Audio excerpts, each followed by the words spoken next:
มาเจอแม่น้ำขวางอยู่พี่น้องโอ้จิไปเหรอพระสังไปโอ้โธ่โอ้ทางนี้จมนี่น้ำท่วมตินรถหัวโธ่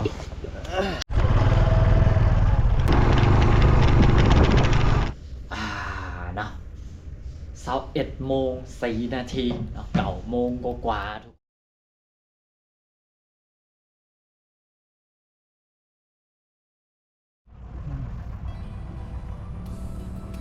สบายดีและสวัสดีบรรดาพี่น้องมัดสุภูสุขคนอีกเต็มเส้นเก่าเส้นเคยเนาะก็ตอนนี้สบายดีแล้วโดย ไป พวกเขาอยู่ที่น่าจะเป็นชายแดนลาวกับเมียนมาเนาะอันนี้บ่แน่ใจว่าแมนหรือบ่แมนคือเนาะ แมนแมนนะ ต้องว่าแมน บ่ เป็นละตัดโคเบาลี่ อันนั้นน่ะเราเว้าเลย มาดีจะรับประกันกับข้อคนนั้น คือเท่าที่เบิ้งจากรูปลักษณะของบ้านเฮือนเนี่ยแบบมันค่อนข้างจะแตกต่างจากทางของลาวของไทยนะพี่น้องก็เลยคิดว่าน่าจะเป็นประเทศเมียนมาเนาะหรือว่าประเทศพม่าที่หลายๆคนรู้จักกันนะคือนี่อันนี้ก็คือเป็นเส้นทางเรียบแคมป์ของเนาะเฮาอยู่นี่ตอนนี้น่าจะเป็นต้นเพิงหรือว่ากายต้นเพิงมาแล้วยังเป็นเคสของต้นเพิงอยู่เนาะกำลังที่เดินทางไปเมืองน้องพี่น้องเนาะกับเป้าหมายมื้อนี้ก็คืออยู่ที่เมืองพุ่นอันนี้ก็คือเป็นระหว่างการเดินทางเนาะพอดีมาเห็นบรรยากาศมันคักมันงามก็เลยอยากเก็บภาพบรรยากาศการเดินทางมาฝากมาตอนบรรดาให้พี่น้องแหละเขาเดินทางมากับจนมาฮอดชายแดนลาวเมียนมาพี่น้องเนาะโอ้เป็นของธรรมดาโอ้เถอะนี่เราอันทีบาวดำมาตะลึงนะพี่น้องเนาะคือเส้นทางเรียบแคมป์ของนี่แหละป๊าดโถบ่คิดว่าเพิ่นสิเฮ็ดดีเฮ็ดคักปานนี้คือตลอดแนวน่ะทางเบื้องแม่น้ำเพิ่นสิเฮ็ดจังซี่ล่ะบ่ฮู้ว่าเอิ้นแม่นหยังเนาะแบบเรียบแคมป์ของจนสุดเลยคือแบบปู้คักขนาดเพิ่นเฮ็ดนะเนาะแล้วก็ทางก็คือเป็นทางจังซี่แหละโตคักสุดพี่น้องเนาะเป็นทาง2เลนแต่ว่า2เลนดีพี่น้อง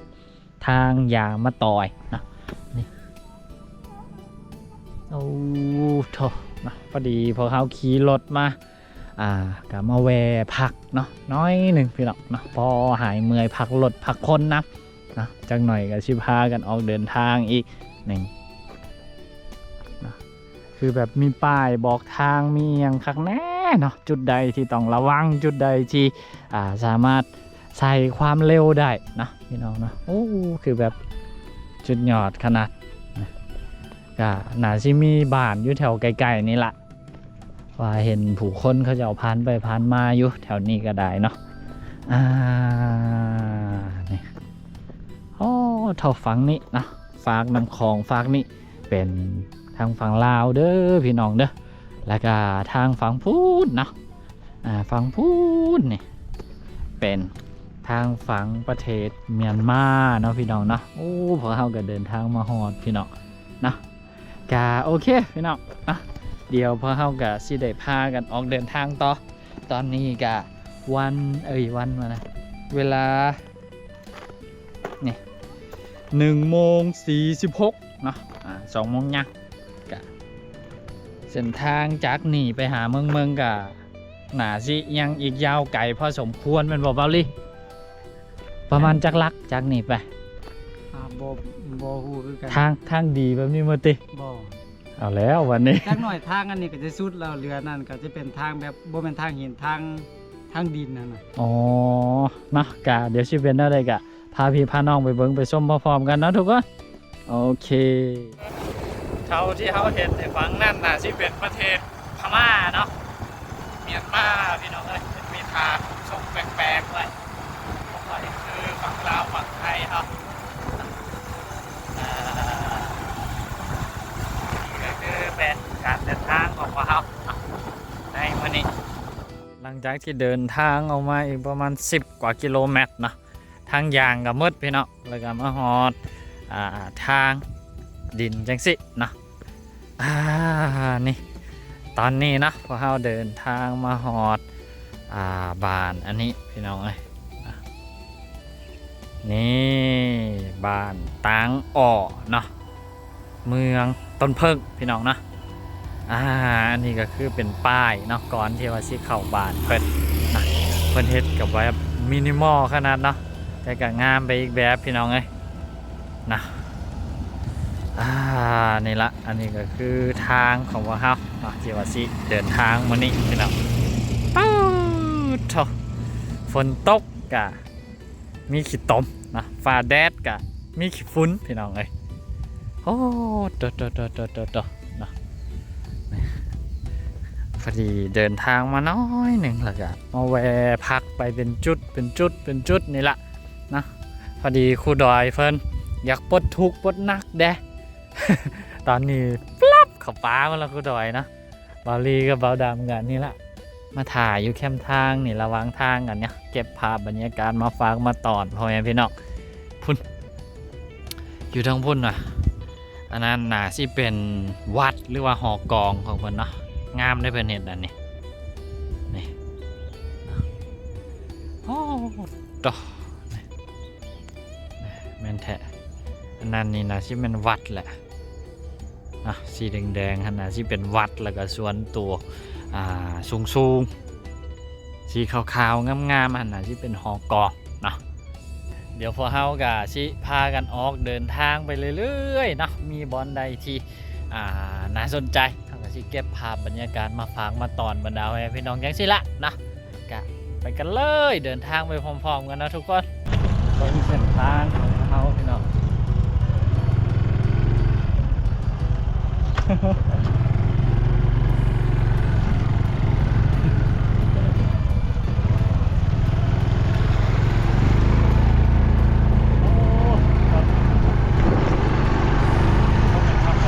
อดีระหว่างการเดินทางของพวกเรานี่มาเจอแม่น้ำขวางอยู่พี่น้องโอ้จิไปเหรอพระสังไปเห็ดอะไรพระสังเห็ดแล้วก็ทั้งเทิงนี่นะมันมีเขาจะเอาบักเอานั่นขาเอาก็เลยว่าชิขึ้นบักไปโอ้จบสิขี่รถลุยน้ำนี่ก็กันแต่ว่าชิอันนั้นแท้ก็ได้อยู่นะแต่มันก็ลำบากพี่น้องนี่ลุยกับพอเฮานี่ก็เปียกหมดแหละก็เลยว่าชิขึ้นบักไปนะโอ้ขึ้นเรือขึ้นแพ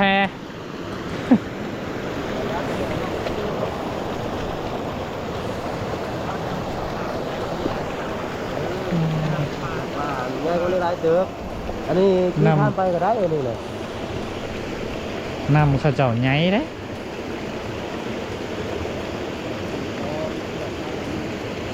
โอ้ชอบอันเป็นย่ำฝนได้ไปผู้ใดแล้วแหละเนาะเห็นนิ่งๆก็ไม่ไปนอนรอบเดียวมาครับทีมงานว้าวนี่รถของพวกเขาเนาะถามผู้ใดพี่น้องไง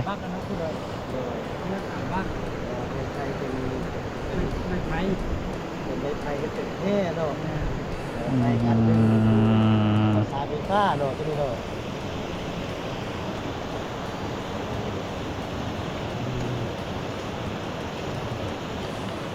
รถลงไปมัน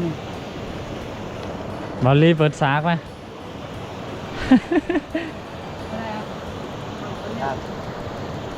คันนี้ก็ได้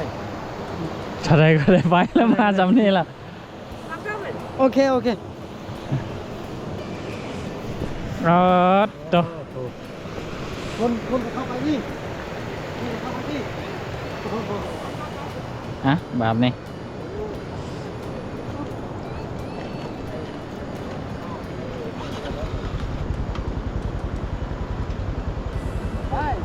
ลองเบิ้งแบบนี้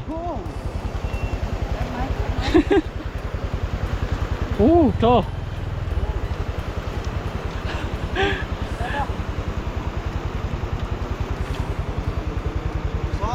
ลองสิ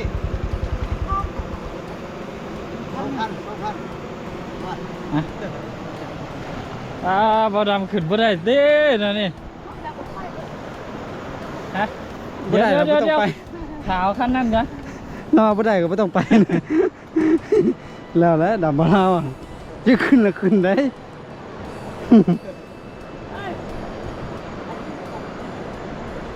อันนี้มาพี่แพงได้แล้วอันคันนี้มาเหนียว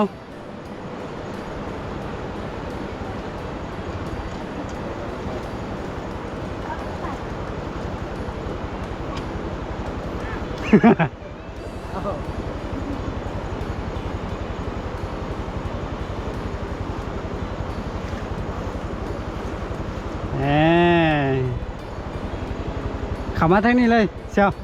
มาทางอันกดรถท่านนี่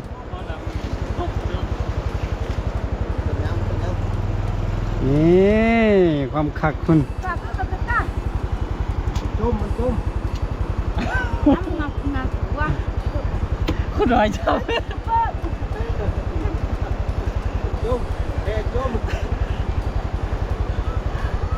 มาหูนะสบายแล้ววะบอลลี่กดพักว่ะกดพักว่ะกดต่อดิ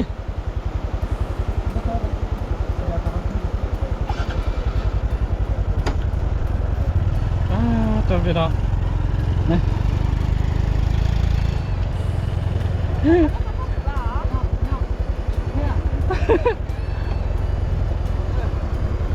บรรยากาศพี่น้องเอ้ย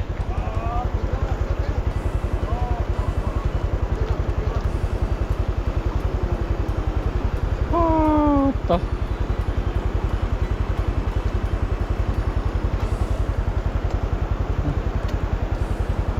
โอ้ต่อทางนี้จมนี่น้ำท่วม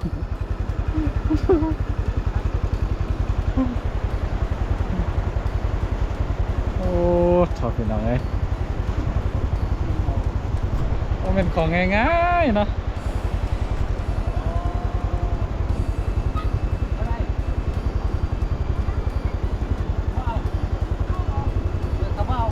ฮะวางเงินโทษ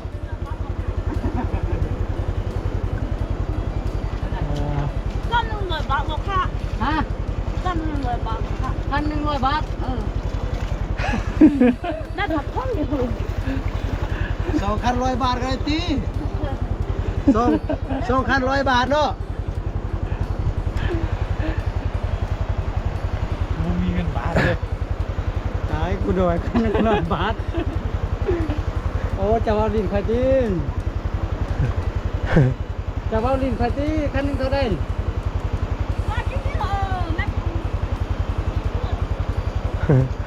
คันนึงเท่าไดจะเอาลิ้นดีจะเอาลิ้นเนาะ2,100 บาทก็ได้ตีเนาะ120 มีเงินบาทอ่ะ เอาจับมีบ่เดี๋ยวรับเสียจะยังจับ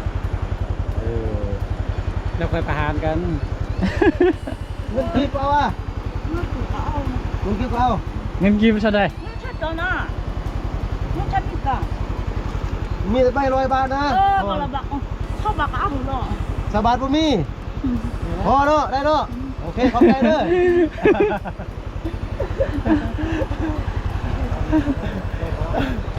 อถูกพ่อแม่พี่น้องเลยกัน100 บาท100 บาทอันนั้นเอาอะไรกันเนี่ย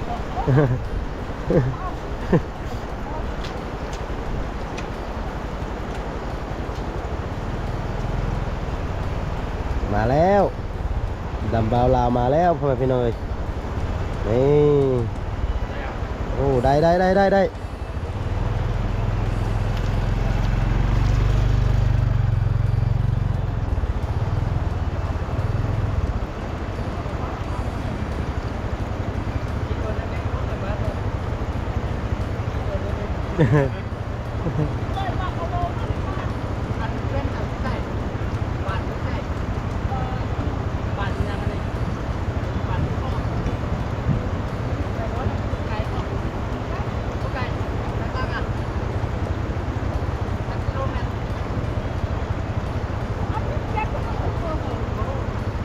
ปุ๊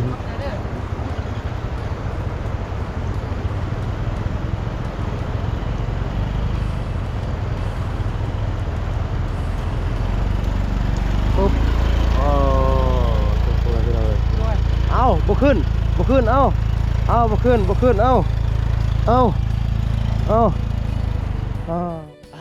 เรียบร้อยแล้วทุกคนเกมเป็นเที่ยวพอยนะพอดีตะกี้พวกเราเอาเรือเอาเรือเพื่อนเอารถขึ้นก็นั่นแหละแพตะกี้นะ ขึ้นเพ กะออกแพมันน้อยหนึ่งกินรถกับแมนแตกพี่น้องเอ้ยโอ้เด็ดหันว่านี่ หันสมแพงเลยจ้าหัน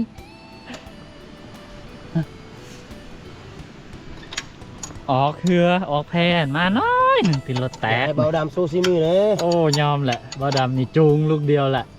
แล้วก็จากบอลที่ว่าเขาอยู่นี่นะไปหาเมืองบาลีว่าอีกประมาณ10 ปลายกิโลใช่ไหมแต่เขากับบูว่าแท้หรือว่าวอลลิตเนาะตอนนี้ก็เวลาอยู่นี่เนาะ3:14 นาทีโถติดรถหัวพี่น้องเอ้ยครูดอยกะสิได้เป็นสร้างอีกแล้วแต่ว่าตอนนี้ฮะบุมียางรถอยู่นำบาลีเนาะครูดอยแก้ออกก่อนแก้ท่าว่าจากหน่อยบาลีไปเราบ่เห็นพอเขานำไปกะน่าสิกลับมาโทรหากับบุมีสัญญาณพี่น้อง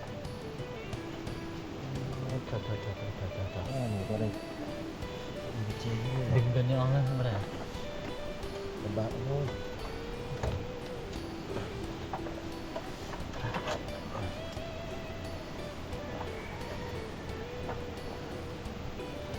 มีตัวแกน้อยชอบมาทุกคนนะหัวแง่อยู่เลยทุกคนเห็นอะไรผู้ชางเห็ดเดี๋ยวนี้ตินรถหัวผู้ดอยเนาะจำเป็นเดี๋ยวจับกระแจเต็มแล้ววันนี้นะ สร้างจำเป็นไปหน่อยเนาะเป็นในสร้างจำเป็นอีกมื้อหนึ่ง นี่ตอนนี้ผู้ดอยมาก็มาเราก็เห็นบนหัวเป็นเจ้าพอยเนาะแต่ว่าบ่มียางเปลี่ยนมันนี่นะบ่มียางในเปลี่ยนเพราะว่ายางในนี่อยู่กับบาลีพุ่นคันบาลีบ่คืนมาเนี่ยเพราะเขากับบ่มีอันเปลี่ยนเลยอะ พอดีผู้ดอยซอกเห็นบนหัวเนาะแล้วก็ซอกไปซอกมานี่พอเล็กอยู่นี่นะซึ่งเฮากับบ่ฮู้ว่าเล็กตัวนี้นะมันมาแต่ตอนใด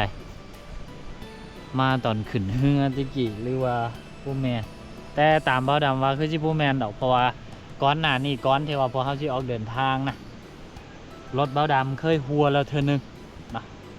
แล้วก็เอาไปให้เขาเจ้าเปลี่ยนยางให้นะเปลี่ยนยางไม่มาแล้วมากะขี่ได้พอเท่าใดก็แตกอีกนะแล้วก็ซอกไปซอกมาเห็นตัวนี้เล็กน้อยๆสิดอก นี่มันวิธีกวดตัวนี้มันอยู่นี่เวลาเขาก็ออกมาเบื้องเดียวเลยพอแล้วก็จะนี่เขาก็มาปะจะนี่แล้วเขาก็ซูบแล้วเขาก็กวดเบื้อง ผู้ดอยแนะนำวิธีกวด แล้วมันหัวบนนี่คือเมื่อกี้เขาก็เอาตัวนี้มาแทกนี่ยาตัวนี้มันต้องอยู่แถวนี้เขาก็กวดแถวนี้แล้วก็แล้วถูกน้องเฮ้ยไอ้ขอความช่วยเหลือเด้ไปเห็นผู้ชายผู้ล้อผู้หนึ่งไว้ประมาณนี้แหละแล้วก็คันเห็นเราจอดอยู่เท่านั้นหาบอกฝากบอกเราได้ว่าติดรถพวกไอ้หัวบอกให้เรากลับมาบอกให้เรากลับมาโอเคขอบใจไร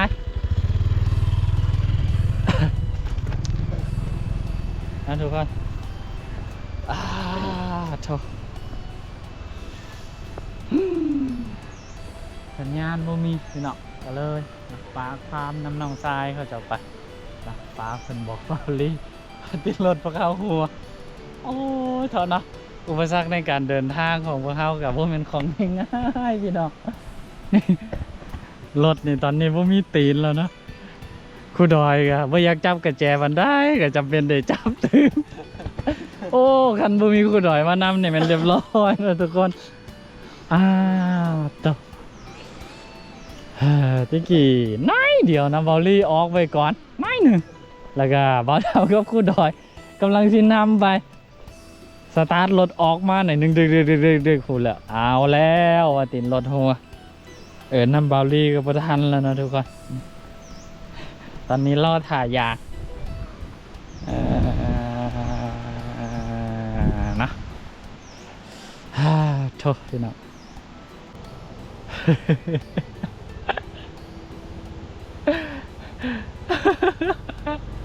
นี่ทุกคนบอลลี่มาแล้ว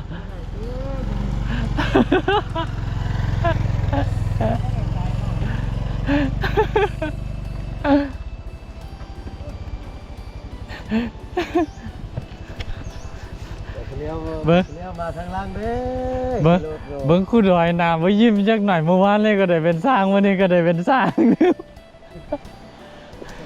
วเที่ยวเดินทางเข้าไปเตรียมอย่างรถก้อนเนี่ยมือว่ามันก็มาเนาะ อ๋อ พุ่นเปียกตั้งแต่บนพุ่มยังอยู่พุ่นอยู่ในพุ่นไปพุ่นเหรอบนพุ่มเลย มันเหยียบเล็กอยู่แต่บานเมื่อนั้นนะเบิ้งนะเมื่อนั้นแตกแล้วเทือนึงแล้วก็ไปให้ผ่านครับเบิ้งบอกเขาดีแล้วว่ากวดเบิ้งเล็กเบิ้งนั่นให้เดี๋ยวบางเทือมีโหเขาบอกว่าอย่างกวดบุกกวดทุกก็เขาเปลี่ยนให้กันเนี่ยบอกเขาความประหยัดเปลี่ยนนี่ก็บอกเอาอันทนสุดในห้านด้วยมาใส่2-3 มือคู่ดอยมากวดเบิ้งตะกี้เล็ก เปลี่ยน บ่มียางเนาะ นั่นอะไรสั่ง ยางอยู่ในนี่ ฮะ ยางอยู่นี่ อยู่นี่บ่ได้เอาใส่ มือเช้ารถอันนี้มันเต็มก็เลยจับใส่นี่ โอ้สมโพธิเลยเนาะหน้าบูทอยู่นี่โอเคเดี๋ยวเอายางออกก็ ถ้าใส่ยางนี่ก็เนาะ ยาวโพดกันจังหวะ โอ้จ้ะแล้วทุกคนบาวลี่มาแล้วเดี๋ยวเย็นยางรถก่อนแล้วก็จังหน่อยก็สิได้ออกเดินทางต่อแล้วโอ้ตอนนี้ก็เรียบร้อยแล้วก็เปลี่ยนกันละวันนี้บาวลี่ว่าขั้นให้ขี่ขั้นนี้ต่อไปก็ยันมันชี้อันนั้นนะยันมันชี้บุรอดก็เลยให้ผู้ดอยไปขี่นะบาวลี่นะ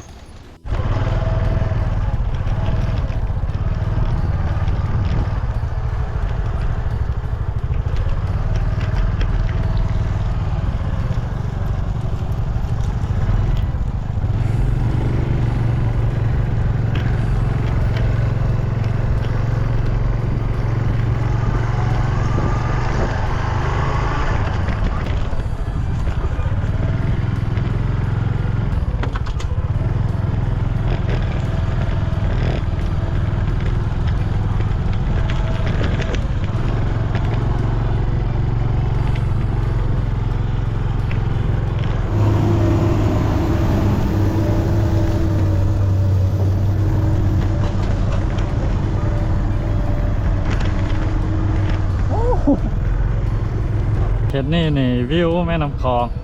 งามขนาดนะนี่อยู่บนทางเลี้ยวไปนี่เห็นหมดเลยทุกคนนะ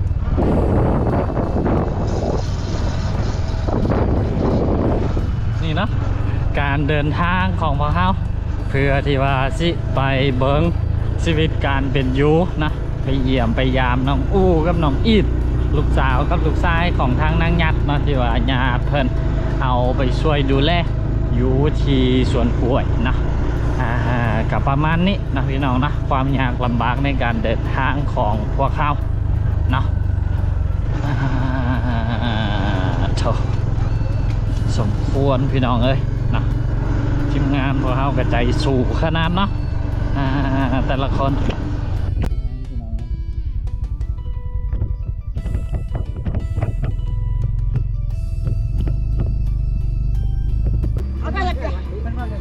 เมนพากันไปยังมาเปลี่ยนไปอย่างนักเลย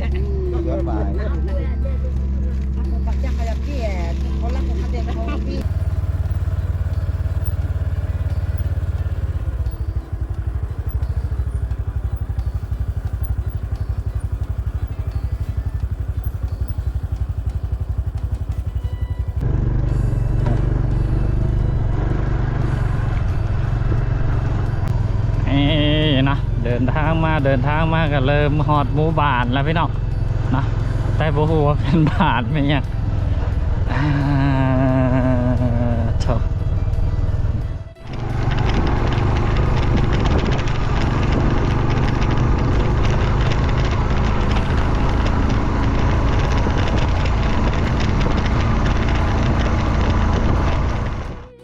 ก็โอเคเนาะทุกคนตอนนี้ก็พวกเฮาก็มาฮอดจุดหมายปลายทางเป็นเทียบห้อยเนาะก็คืออยู่ที่เมืองทุกคนนะตอนนี้เวลานะ21:04 นาทีเนาะ9 โมงกว่าๆทุกคนพอเฮาหากะมาฮอดตัวเมืองเนาะมาฮอดบอนพักแล้วก็กินข้าวกินน้ำหากันแล้วหวังกี่เนาะตอนนี้บอลีกำลังอาบน้ำอยู่ในห้องอยู่ในห้องน้ำนะส่วนบอดังกับผู้ดอยกันนี่แหละนะ หนาว รอถ่ายคิวพี่น้อง ยังว่าท่านได้อาบน้ำเถอะนะกับสำหรับการเดินทางของพวกเราในมื้อนี้ก็ถือว่าสมบุกสมบันพอสมควรนะจุดหมายปลายทางของพวกเราที่มาเมืองนี่ก็หนึ่งในนั่นก็คือการที่ไปสอบหาน้องอู้น้องอีดนะคือพวกเรากับฮู้บอลยูคร่าวๆแล้วแต่ก็ยังบ่ทันฮู้รายละเอียดนะกับเบ้าดำติดต่อกับทางญาติของนางญาติหันได้อยู่เนาะแต่เพิ่นบอกรายละเอียดมันยิบย่อยเพิ่นพี่น้องเพราะเฮาก็บ่ฮู้ว่าสิไปถึกบ่หรือว่าบ่ถึกเนาะก็รอท่ารุ่นท่าติดตามถ้าให้กำลังใจพวกเฮาไปพร้อมๆกันเนาะก็พวกเฮาก็สิลองไปตามที่เพิ่นแนะนำเบิ่งส่วนสิพ่อบ่พ่อสิเห็นหรือว่าบ่เห็นก็อีกเรื่องนึงนะแต่ก็แนวใดก็สิไปเบิ่งเนาะพวกเฮาก็อยากเห็นคือกันนะว่าอูกับอินตอนนี้นี่เป็นแนวใดแล้วเนาะชีวิตการเป็นอยู่เนี่ยเป็นจังใดนะสบายแนวใดสะดวกแนวใดมีคนดูแลจังใดก็เดี๋ยวสิได้อัปเดตให้กับบรรดาพี่น้องได้เบิ่งได้ชมไปพร้อมๆกับพวกเฮาเนาะก็ประมาณนี้นะสำหรับการเดินทางของพวกเฮามื้อนี้ก็คือมาฮอดตามจุดหมายนะที่แรกคิดว่ามื้อนี้น่าสิได้ไปซอกหาอู้หาอีดอยู่ที่พูดแต่ว่าไปบ่ฮอดนะการเดินทางของพวกเฮาก็ลาซาด้วยอุปสรรคหลายๆอย่างในการเดินทางนะทางถนนหนทางที่แบบทบสมบุกสมบันขนาด ยางรถกับหัวเด้นะคุณดอยเนาะบวกกับหลายๆก็เลยบ่เป็นไปตามแผนสำหรับการเดินทางมื้อนี้แต่ก็บ่เป็นหยังนะมื้ออื่นเฮาก็คอยเริ่มต้นการเดินทางอีกตึงฮอบนึงนะครูดอยบรรยายความรู้สึกของการเดินทางมื้อนี้ด้วยนะเด้ โถสมบูรณ์สมบันทั้งดาวพ่อพี่น้องเนาะ โชคดีพี่น้องโชคดีที่มีครูดอยเป็นนำมื้อนี้ป๊าดตัวบ่ซั่นนี่จูงรถน่ะ รถหัวตื่มพ่อแม่พี่น้องเนาะก็เป็นสร้างจำเป็นพ่อแม่พี่น้องเลยเนาะบ่เป็นก็ต้องจำเป็นได้เป็นพ่อแม่พี่น้องเนาะเพราะว่าเฮาเดินทางก็มันบ่มีสร้างซ้อมแปลงมันบ่มีห้านอยู่ภูอยู่ผาอยู่ดอยพ่อแม่พี่น้องเลยเนาะก็เฮ็ดเป็นอันใดก็งับไปเลย ก็โอเคนะพี่น้องนะเดี๋ยวพอเฮาก็สิขอตัวไปอาบน้ำพักผ่อนเนาะเก็บเหือเก็บแหงก่อนพี่น้องมื้ออื่นก็จึงคอยออกเดินทางสู่กันต่อนะสำหรับ EP นี้ก็ขอตัวลาไปแล้วนะพบกันใหม่ EP ต่อไปสบายดี สบายดี